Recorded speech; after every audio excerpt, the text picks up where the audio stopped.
Hai, apa kabar semuanya? Semoga kabar Anda baik-baik saja. Terima kasih karena sudah memberikan support dan juga kesetiaan Anda untuk membangun channel Codot Film. Yuk kita lanjutkan alur ceritanya, sambil siapin kopi dan cemilan, setting suara volume full. Gasken. Pemberontakan di dalam pegunungan. Sekelompok orang bergegas menuju jantung gunung. Kekuatan hidup Suwanni telah benar-benar habis ketika meninggal, yang berarti bahwa ada seluruh tubuh dengan darah asli dan tulang berharga untuk dieksploitasi. Bagaimana mungkin mereka tidak bersemangat? Lebih cepat, kita bergerak terlalu lambat. Shi Linghu dan yang lainnya cemas. Mereka takut mereka akan datang terlambat, karena yang pertama di sana akan mengambil semuanya. Puncak gunung yang tinggi mengelilingi mereka satu demi satu. Gunung-gunung tidak ada habisnya, dan hutan kuno sangat mencengangkan. Puncak pohon menjulang ke langit, mencapai ketinggian lebih dari 1000 meter. Mereka menaungi beberapa gunung, menutupi langit dan bumi. Bahkan pohon anggur tumbuh entah sampai kapan, dan bahkan beberapa lengan orang dewasa pun tidak bisa membungkus batang pohon mereka.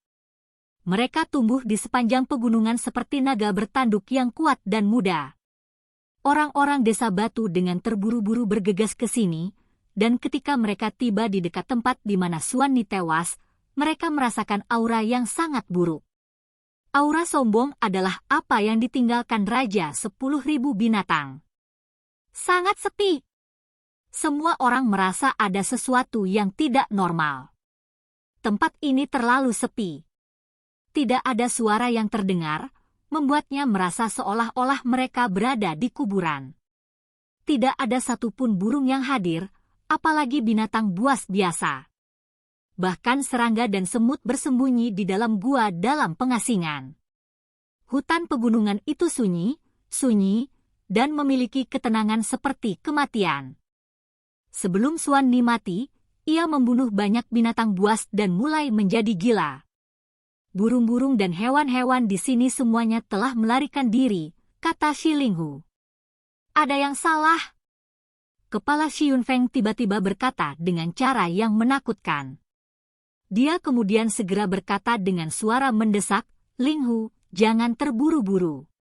Bangkai Suwanni sangat langka dan berharga, dan kurasa bukan hanya kita yang ada di sini. Ada beberapa binatang buas yang memata-matai kita, jadi mari kita mundur sekarang dan jangan bertindak sembarangan. Dia merasakan gelombang aura berbahaya merayap di pesta mereka, seolah-olah beberapa binatang besar yang kuat dan terpencil sedang mendekat dari jauh. Matanya sedingin es, dan kepala suku tua itu bisa merasakan hawa dingin merayapi tulang punggungnya.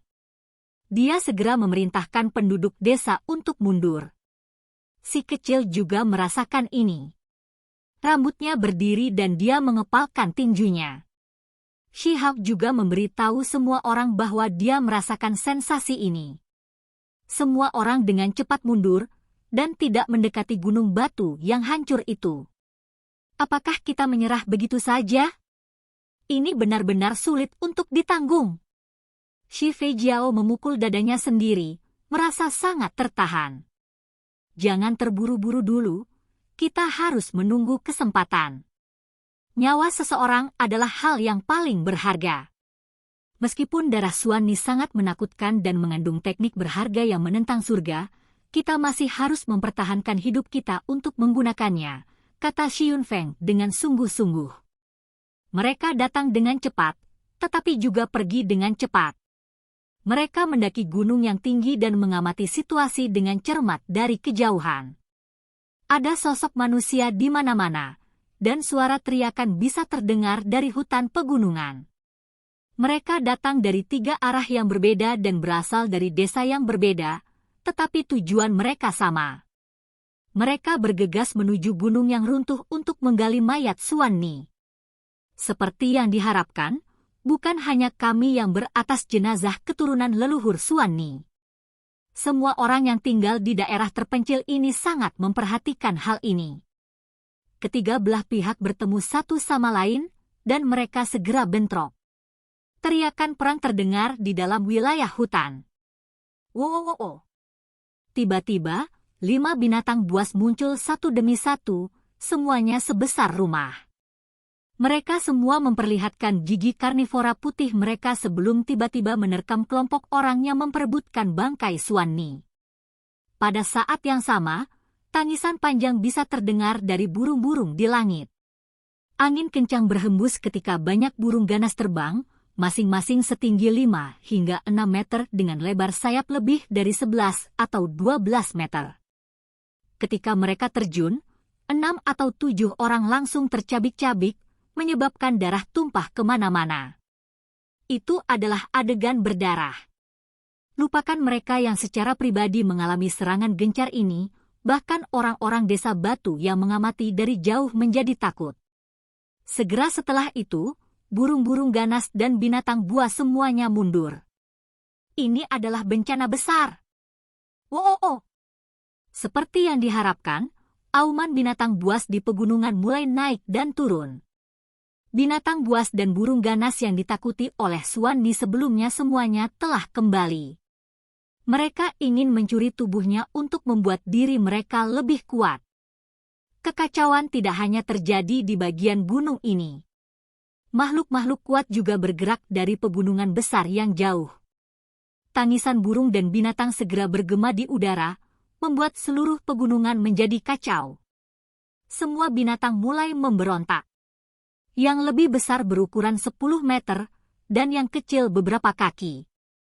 Hanya dalam sekejap mata, lebih dari beberapa ratus dari mereka muncul. Ini semua adalah spesies yang tangguh, atau mereka tidak akan berani untuk bergegas. Mereka menyerupai banjir saat mereka berkerumun, melolong keras di sepanjang jalan. Situasi yang sama juga terjadi di langit. Semua jenis spesies burung dengan paruh baja dan cakar tajam menutupi langit saat mereka berputar. Mereka bergegas menuju wilayah pegunungan ini seolah-olah mereka sudah gila. Sisik dan bulu beterbangan di udara. Lari! Orang-orang dari 3 desa meninggalkan lebih dari 40 mayat dan semuanya melarikan diri ke sungai, menggunakan air untuk menyelamatkan hidup mereka. Kalau tidak satu pun dari mereka akan bertahan. Di puncak gunung, wajah orang-orang dari desa Batu yang menonton menjadi pucat. Mereka juga berharap akan ada binatang buas yang akan memperebutkan mayat Suanni, tapi tidak satu pun dari mereka yang mengira akan ada begitu banyak. Orang-orang yang mengira mereka aman setelah melompat ke dalam air mengeluarkan teriakan yang mengental. Ada beberapa ular yang panjangnya lebih dari 10 meter berguling-guling. Mereka membuka mulut berdarah mereka dan langsung menelan 4 atau 5 orang. Kaca! Di sisi lain, buaya berwarna emas dengan panjang lebih dari 10 meter muncul. Itu membuka ruang hampanya seperti mulut, langsung merobek 5 atau 6 orang. Darah mengalir melalui celah-celah gigi putihnya, mewarnai sungai menjadi merah. Pemandangan ini membuat tulang semua orang menggigil ketakutan. Yang selamat mempercepat langkah mereka, tidak berani melambat lagi. Sangat menakutkan. Untungnya, kami memutuskan untuk mundur sementara. Kalau tidak, kita mungkin akan berakhir seperti mereka. Ling Shihu masih merasa takut. Dia memperhatikan bahwa punggungnya sudah basah oleh keringat dingin. Sepertinya tubuh Suanni ini jauh lebih berharga dari yang kita duga. Kalau tidak, mengapa begitu banyak burung dan binatang mempertaruhkan hidup mereka untuk itu? Kata Xi Fei Jiao. Di atas gunung yang runtuh ada beberapa ratus binatang buas dan burung ganas. Mereka semua menyerang dengan gila-gilaan untuk merobek batu-batu besar dan menggali sisa-sisa berharga Suanni. Mereka juga bertarung satu sama lain. Bau darah merembes ke udara, dan raungan memekakkan telinga merobek langit. Ada terlalu banyak binatang buas. Bahkan tempat ini mungkin terjebak dalam kekacauan, jadi di sini juga tidak aman. Seorang tetua desa berteriak. Awo! Begitu dia selesai berbicara, angin kencang bertiup melalui pegunungan. 2 binatang besar muncul, masing-masing panjangnya 7 atau 8 meter. Bulu coklat menutupi tubuh binatang buas yang tampak ganas dan menyeramkan ini. Dua sayap menjulur keluar dari tulang rusuknya. Mereka adalah harimau yang menakutkan, dan dua dari mereka muncul sekaligus. Harimau dengan penampilan yang agak aneh ini tidak diberi makan dan ditinggalkan induknya saat masih kecil. Hampir tidak mungkin bagi mereka untuk tumbuh dewasa, dan jika mereka tidak mati kelaparan, mereka akan dimakan oleh binatang gunung. Dalam 1 dari 1000 kesempatan mereka bertahan dan tumbuh, maka kekuatan ganas mereka akan mengguncang hutan dan memiliki kekuatan untuk memakan semua jenis binatang buas. Namun dua harimau ini muncul di depan mereka. Itu benar-benar menakjubkan. Mereka jauh lebih ganas daripada binatang buas biasa dan sulit untuk dihadapi.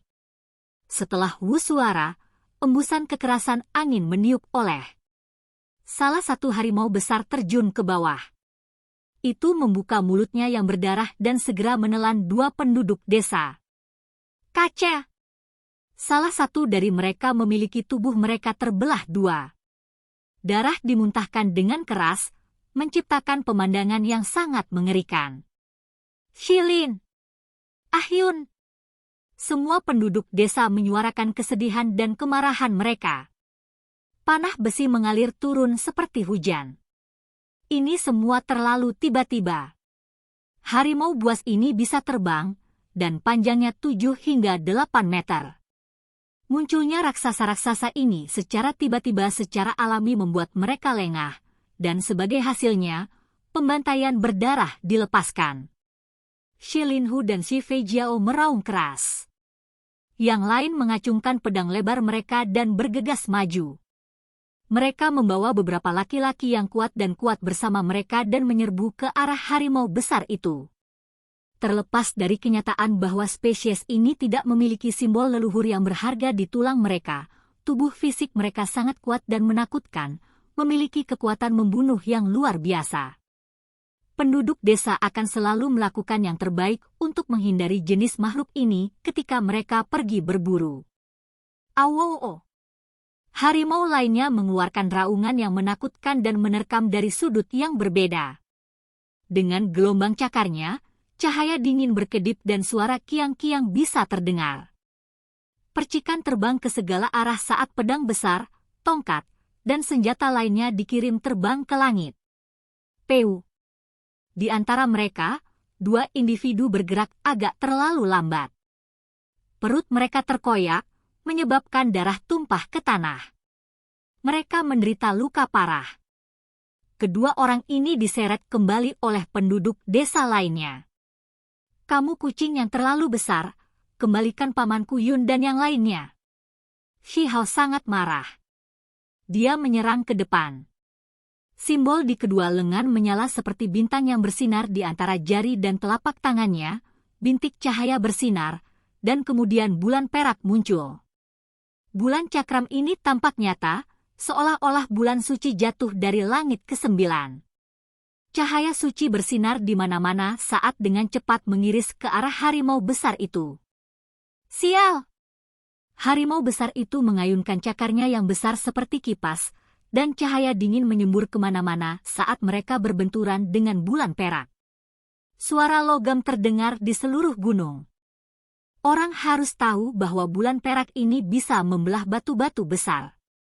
Kekuatannya tidak terbatas, tetapi baru saja, harimau besar ini menghadapinya dengan cakarnya yang tajam.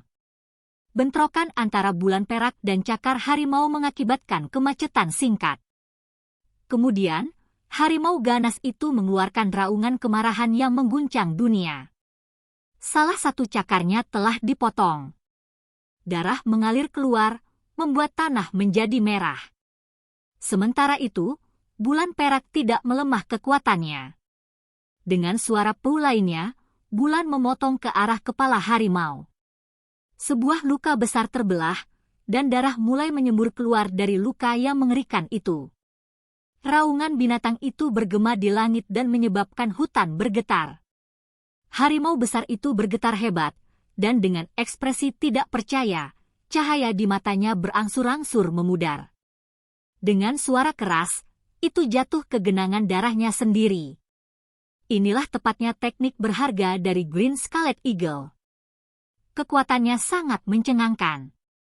Dengan satu serangan dari Shihao, itu memenggal kepala harimau besar yang menakutkan. Barang bagus! Anak kecil, lakukan lagi! Shi Feijiao berteriak. Shihao berbalik dan menyerang harimau lainnya. Cahaya di telapak tangannya menyala lagi, dan kekuatan menakutkan dari teknik berharga itu menunjukkan kekuatannya yang menakutkan lagi.